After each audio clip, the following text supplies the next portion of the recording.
All right, so what's going on though?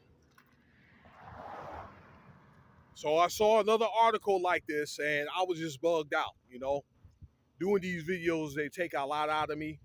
It happened over the weekend, but I wanted to put some good news out for a change, okay? About things like the brothers, three brothers getting drafted in the draft, and, you know, like Jalen Hurts and who else?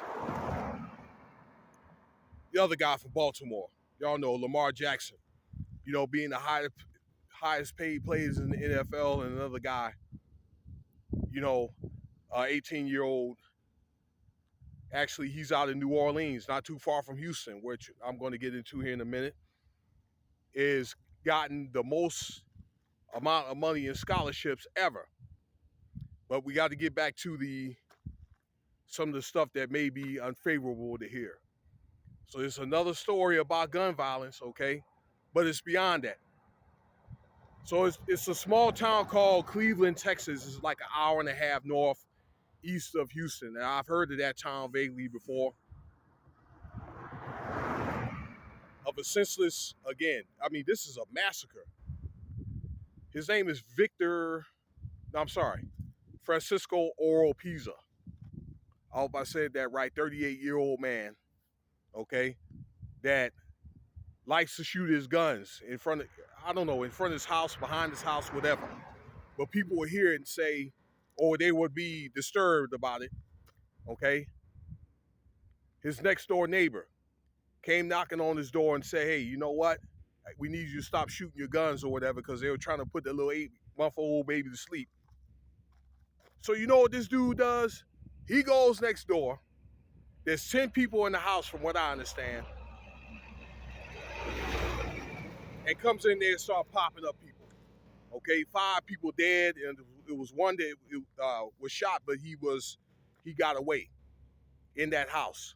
Now I don't know if the baby died or not. Okay, but there was an 8-year-old that was killed. Okay, they interviewed one of the guys that got shot, or the only guy that survived that was shot, and he was all traumatized or whatever. Okay, but it sounded like some beef to me. It sounded like something beyond just being asked to stop shooting.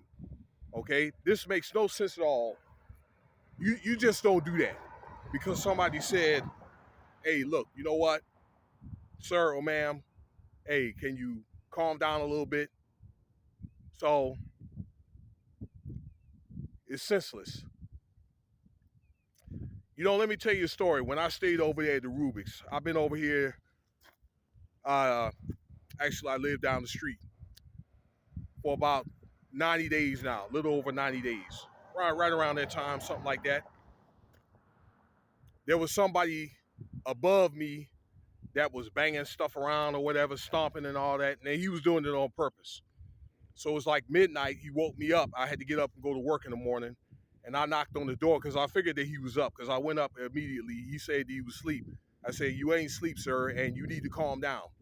And he told me that if I came to his door again, it's going to be a problem. I said, "Well, we can handle that problem right now, all right?" Because I went to get my 9, all right, but he didn't know I had it. He just peeked it outside.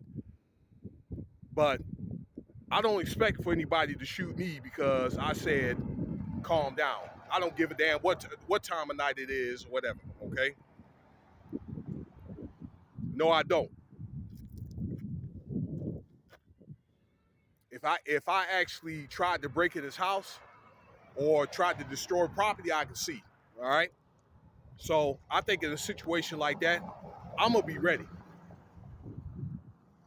I don't know what to say about others or whatever, okay, but maybe I'm trying to tell you something. I'm not trying to promote gun violence or anything. All right. Now it's one thing if it was between Mr. Oil Pizzo and the person that came, okay, or if the knock on the door, or if somebody that he had a problem with. That's if there was a problem. That's the difference between those two, okay? But other innocent victims, including those children that got shot, all right? And again, I'm not trying to say killing somebody is the right thing to do. That's not what I'm saying, all right? But this dude know he was in the wrong. Right now that he's at large right now, okay, he's been at large since probably for a little over a day now. And authorities said that they think they're closing in on him and they're probably going to find him, okay? I wouldn't be surprised if they don't find that dude dead because he already know his ass is grass.